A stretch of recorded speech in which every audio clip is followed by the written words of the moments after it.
नमस्कार, स्वागत है एक बार फिर से आप सभी का हाल चाल भोजपुरी में। दोस्तों, खेसारी लाल यादव जी का आज से 3 दिन पहले एक गाना आया था, मरद ह पियकड़। जी हाँ, मरद ह पियकड़ गाने का बोल है, जिसे लोग पवन सिंह से जोड़ रहे हैं और बोल रहे हैं कि यह गाना खेसारी लाल यादव जी जो गाना गाए हैं पवन सिंह को टारगेट करके गाए हैं। और ये बात वही लोग बोल रहे हैं जो पवन सिंह का खुद न्यूज बनाते हैं और पवन सिंह को अपना गुरु मानते हैं और पवन सिंह का फैन अपने आप को बोलते हैं।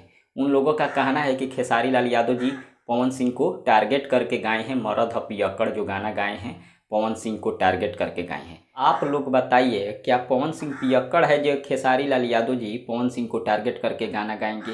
लेकिन आप लोगों के कहने पर मान भी लेते हैं पवन सिंह पियक्कड़ है, यानी कि बहुत बार उनका वीडियो वायरल हो चुका है, फोटो वायरल हो चुका है दारू पीते हुए, और बहुत बार कुछ हीरोइनें भी पवन सिंह के ऊपर नशा करने का आरोप लगा चुकी है। लेकिन मान लेते हैं पवन सिंह पियक्कड़ है, लेकिन ये जो गाना है खेसारी जी गाए हैं मरद ह पियक्कड़, ये पवन सिंह के ऊपर बिल्कुल नहीं है।